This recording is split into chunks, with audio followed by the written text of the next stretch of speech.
Iniisip mo pa rin ba yung sinabi ng dati mong asawa? Baka totoo nga, na isa lang akong hampas lupa, na hindi nagaganda ang buhay. Ano ka ba? May anak ka na umaasa sa'yo. Tsaka, magkakatrabaho ka na, di ba? Hindi ko na alam. Sobrang bigat na. Pero salamat, Susan. Napagaan mo loob ko.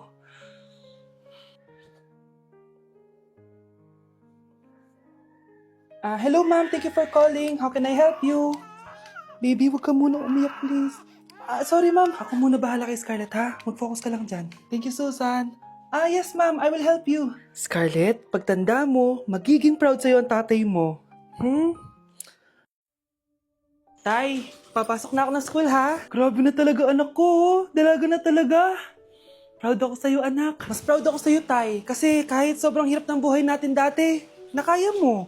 O, tignan mo, manager ka na ngayon. Lahat ng ginagawa ko, anak, para sa'yo lahat to. Naku, ang sweet naman na magtatay.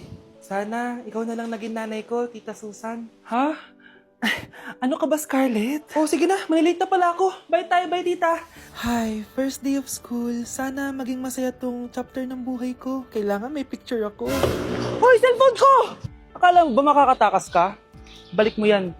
Miss, cellphone mo ba to? Cellphone ko. At doon nagsimula ang kwento naming dalawa. Sa susunod kasi, mag-ingat ka. Salamat. Simula nun, palagi na kami sabay kumain. At syempre, nagsishare ng baon. Palagi din kami tumatambay pag walang teacher at pinagchichismisan namin ang mga classmates namin. Sabay din kami umuwi hanggang sa... Uy, Scarlett! Tara, sabay na tayo umuwi. Sige, tara. Kunin ko lang yung mga gamit ko, ha? Oh, kanino galing yan? Ito, binigay nung crush ko. Wow, ganda. Oh, tara na, uwi na tayo, ha? Di na pala ako sasabay umuwi. May gagawin pa pala ako. Sige na. Hoy, sabi mo sabay tayo umuwi. Ano nangyari dun?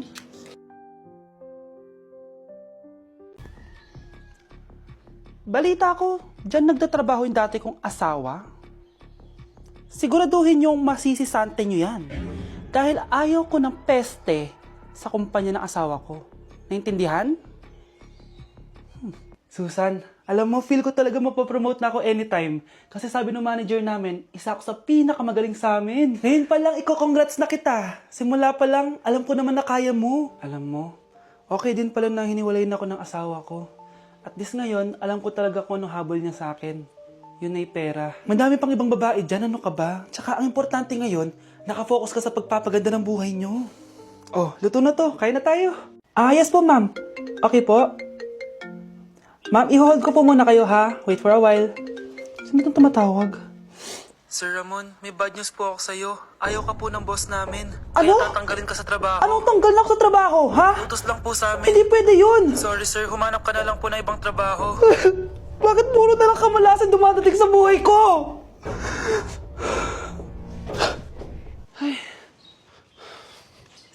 Si Michael ba yun? Michael! Scarlett? Bakit pinauna mo ako umuwi kahapon? Di ba palagi tayo sabay umuwi? May ginawa ako. Tsaka baka magselos yung nagbigay ng bulaklak sa'yo. Para ka namang ano dyan? Tsaka alam mo, na-realize ko, hindi ko na pala siya crush. Tara na nga, manood na lang tayo ng movie sa bahay, yung horror. Sige na nga. Michael? Ma? Ano ginagawa mo dito, ha? Get in the car! Uuwi na tayo! Di ba sabi ko sa'yo, nababoard ako sa bahay, kaya umalis ako? Michael, siya yung nanay mo? Kilala mo nanay ko? At sino naman tong babaeng kasama mo, ha?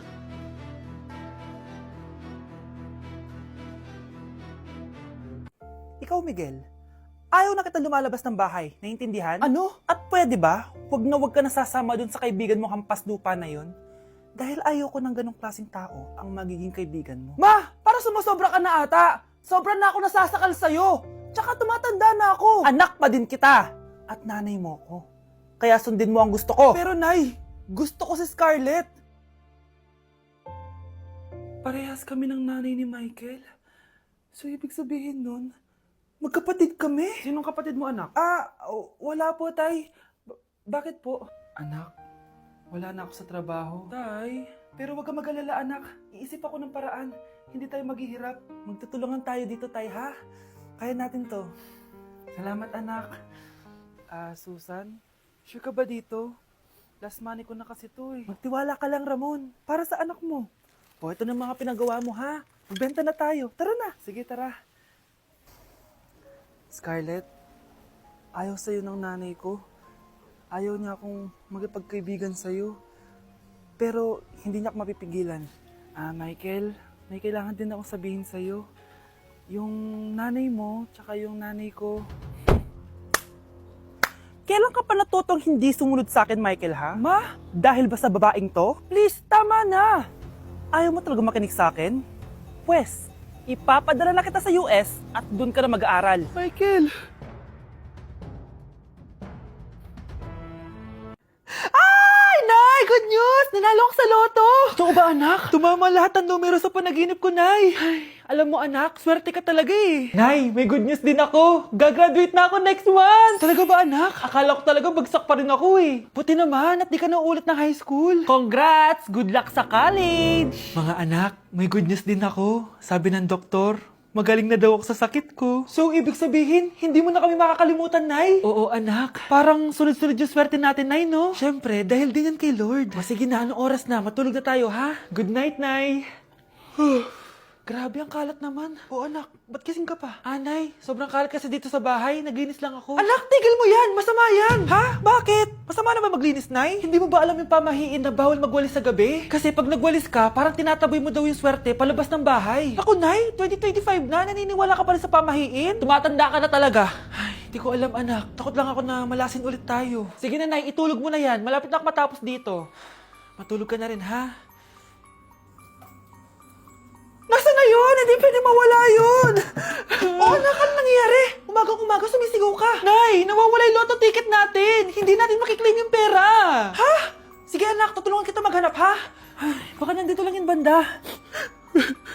O anak, ba't ka umiiyak? Ayoko na. Ginawa ko naman lahat eh, pero binagsak pa rin ako ng teacher ko. Ano? Hindi na daw ako kasama sa mga gagraduate, Nay. Lahat ng effort ko nasayang. Anak! Nay, magpahinga ka muna. Ako na muna bahala dito. Ano na naman nangyayari sa pamilya natin? Anak? Scarlett? Kyle? Susan? Kamusta ka na? Dok? Ba't nandito ka? Dinalaw kita para kamustahin ka. Mga musta? Eh di ba sabi niyo magaling na ako, Dok? Yun din nakakala ko. Ha? Teka lang, nakita mo ba yung mga anak ko? Susan, matagal nang patay ang mga anak mo. Ha? Hindi mo ba naaalala? Pareho silang na-depress. Si Scarlett dahil sa nawala niyang lotto ticket. Si Kyle naman dahil hindi nakagraduate. Kaya, ayun. Kailangan mo ulit maggamot, Susan. Dahil lumalala na naman ang demensya mo. Grabe, nakakapagod mag-aral. Tara, Bes, road trip tayo. Hindi! Arcade na lang! Hindi, Bes! Road trip na lang! Arcade! Hep! Away ng away eh! May share ako na bago na sure ako kung saan tayo magkakasundo. Saan naman? Kumain na lang tayo, Bes. Share ko lang kasi sobrang good deal ng Jollibee Meal Savers. Pang everyday go-to meal natin. Bakit? Ano meron? Mag Jollibee Meal Savers tayo. Kasi nandito lahat ng faves natin. Lahat may drinks at kasamang rice or fries. 1-piece burger steak with double rice. 1-piece chicken joy with drinks. At 1 Jolly Spaghetti with fries and drinks. Kaya kahit araw-araw tayo kumain, Bes, busog sulit sarap. Our go-to meal. Ayan, yan yung gusto ko. Kinikrave ko yung burger steak with double rice. Makakatipid na, mabubusog pa tayo. Diba? Kapag cravings mo yung go-to mo, tapos wak sa araw-araw, sulit talaga. Kaya tara na, Bes. Gutom na ako. Excited ka masyado. Libre mo ako next week, ha? Sige, Bes, go. Basta, Jollibee Meal Savers, ha? Go! Anak? Yes po, Nay. Halika na dito, kakain na tayo. Sige po, Nay. Eto anak, kumain ka na. Lasang panis, Nay. Hindi panis yan, anak. Ano ka ba? Totoo nga po, Nay. Hindi nga. Sige po, Nay. Sige po, Nay. Few moments later. Aray, sakit ng tiyan ko. Nay, CR muna ako. Sige lang, anak. Mag-CR ka na.